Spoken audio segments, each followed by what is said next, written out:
G'day everyone, my name's Cautious Pancake, and while I've not played a lot of multiplayer 7 days, one thing I have noticed is that multiplayer bases often have a similar design to this one, where there are two separate ramps side by side that bring zombies into combat range, leaving two good places for players to stand and fight from, one in front of each ramp.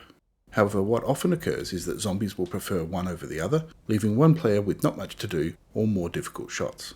At the risk of trying to fix something that isn't broken, today I'm going to take a look at a potential idea on how to use a single ramp to split zombies into multiple lanes, assuming you have two or more players wanting to fight a roughly even number of zombies. To get a bit of an idea on how things are potentially uneven, what we might first do is come down into the base and let's summon in a few zombies. We'll just disconnect the camera from here and let's get in some ferals, some bow ferals. There we go. Since I've spawned them closest to the near ramp, they're obviously all going to come up here.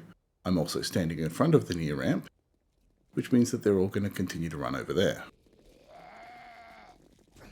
Once they've all fallen off, if we now move over in front of the second ramp, you'll see that the zombies then return to whichever ramp is closest to them. Some of them have fallen over on the near side, so the ramp in front of me now is the closest one, so they come up there, but one zombie at least has continued to run up the old ramp just because that happened to be closer to him. Now that probably wasn't the clearest explanation. Let's try a horde night and you might get a better idea of what I'm talking about. Where are they? Here they are. They're coming in from the far side. Lots of zombies coming in. A couple of them have gone up the far ramp. Most of them are coming up the near ramp. And I'm actually standing in front of the far ramp. So as you can see, we've got only a couple of zombies coming in that side. The vast majority of them are coming in the one that happens to be closest to them. After they've dropped and fallen and staggered all over the place, that'll change up a little bit. We've now got a few more going in the far ramp, but still, as you can see, most of the zombies are preferring whichever ramp happens to be closest to them, which in this case is the near ramp. So this isn't the ideal scenario. What I'd really like to see is the same number of zombies going up both ramps, so that if me and a buddy are sitting one in front of each ramp, we've got an equal number of zombies to fight on both lanes. So here's my first attempt at fixing this problem. We've changed up the base to include only a single ramp. It still has two lanes going to the same location in the fighting position, but we've got some extra pathing shenanigans in the middle. If we run up the ramp, what you can see I've added is a zombie dropper. For those that haven't seen the video, I'll leave a link in the description, but from that video what we saw is that this type of zombie dropper tends to cause about 50% of zombies to fall down. When they do fall down, they'll end up on the platform underneath. Once they've recovered, they'll come back up and go down this path. So assuming that the zombie dropper does 50% of the zombies still in this configuration, then we should get a fairly even split of half zombies down both lanes for us to fight. To test this, let's bring in a horde night. You can see that I'm standing in front of the nearest path. That will require the zombies to have jumped over and fallen down through the zombie dropper, which they won't choose to do, except in this case where they seem to have found a better path. And that seems to have completely broken the zombie dropper. Even though that's a further number of blocks, for some reason they have chosen to follow that. So that's obviously not right. Let's go and fix that. Okay, we've still got the same ramp up, we've still got the same zombie dropper, but in this case I've modified the section below to match the configuration of above, so there's no path that they might see to drop off. They'll still run off the edge. We've just modified this ramp a little bit so that the zombies don't have any connection from the new section to the old section. So that should hopefully fix that problem that we were just seeing. Jumping back into Horde Night, here come the zombies. First guy goes up and down. Perfect. Lands on the platform while the rest of them there are running through. Arlene just ran through as usual. So we are splitting the zombies. That's 3 that have jumped over, but probably double that have gone through to the far fighting position. So it's working, but the zombie drop rate certainly doesn't look like it's 50% anymore. It's still working, although that Arlene then just fell off the catching platform, so that might be something that we just need to fix up to give a better representation. We don't want the ones that do fall over to then, again, like that one, fall off the edge of the platform. We need them to come up the ramp to give a more even distribution of zombies. Overall though, base design and zombie dropper design is working. We just need to fix up the zombie drop rate. So here we are. I've made a few modifications again. I've added in a little block separation on the ramp to try and split the zombies out a little bit more and add some gaps between them. I'm not sure whether them clumping up is what's causing the problem for the zombie drop rate. I've also added in a second diagonal plate here to try and increase the drop rate. I've added an extra row of blocks down below, and I've also added the obvious railing. That should hopefully just catch the zombies when they do fall down and stop them from falling off the bottom, which should help even up the drop rate.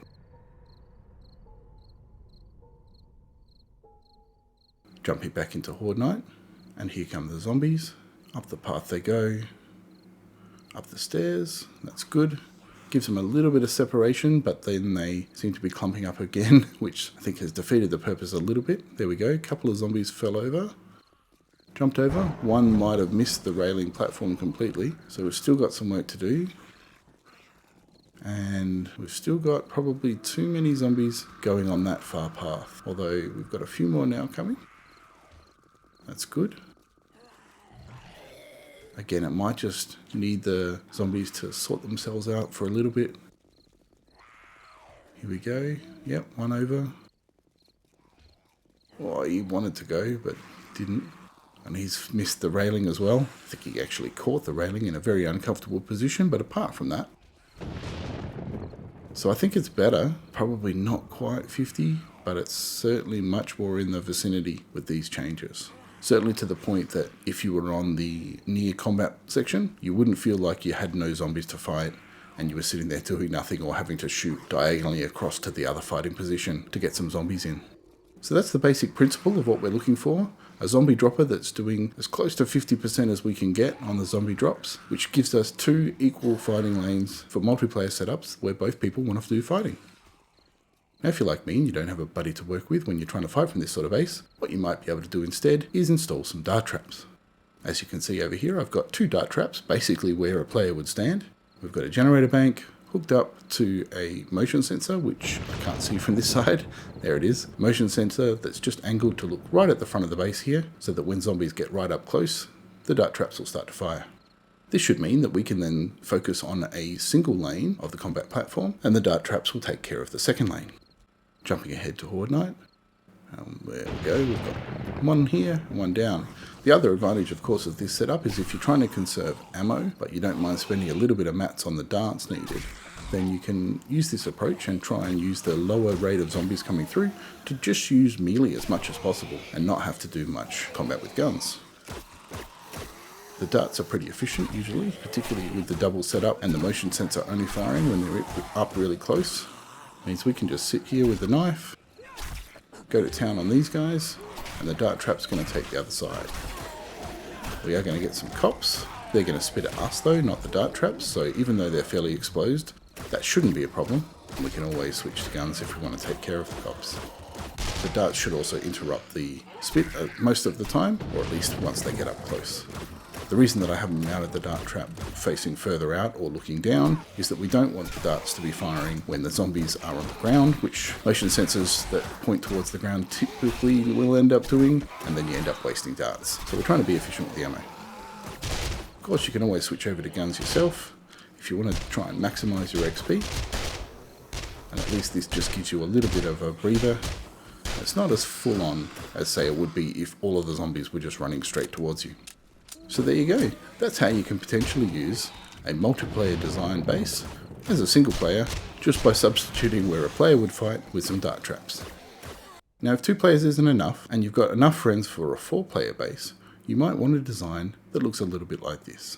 Same sort of ramp up with a zombie drop initially down to this platform and across underneath where 50% of the zombies should end up going. The remainder will head back down towards the base, this time hitting a second zombie dropper, which will split that 50% in half again, leaving 25% to go down this ramp and 25% to go down the ramp on the right. I've set up this one to be covered by dart traps, as well as the other 2 to the left, which are accessible back here.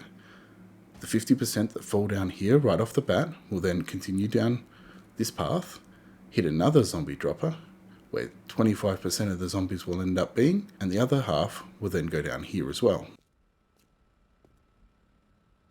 The dart traps at the back are covered by tripwires underneath the endpoints over there and hooked up to tripwires inside on the roof of the base.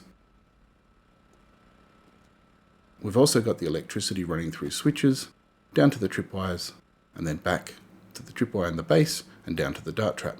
The switches allow us to turn on individual lanes at times, so if you've got a multiplayer setup where sometimes people will be there to help you fight and sometimes they won't, you can switch on various lanes for dart traps when you don't have enough players. If you're worried about getting hit by the dart traps when they're on, you can always use the ladders to jump up and over. So this is the main position, this left-hand lane where we have no dart traps, and that's where we're going to fight from. So let's have a look at how that turns out on a horde night. Let's turn on our switches, get everything set up,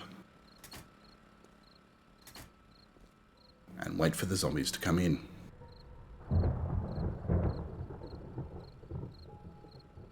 You would have also noticed that I changed the ramp to be sideways. This is so that it doesn't stick out too far away from the player and potentially get out of range. Zombies are coming up now. I did see one fall down initially.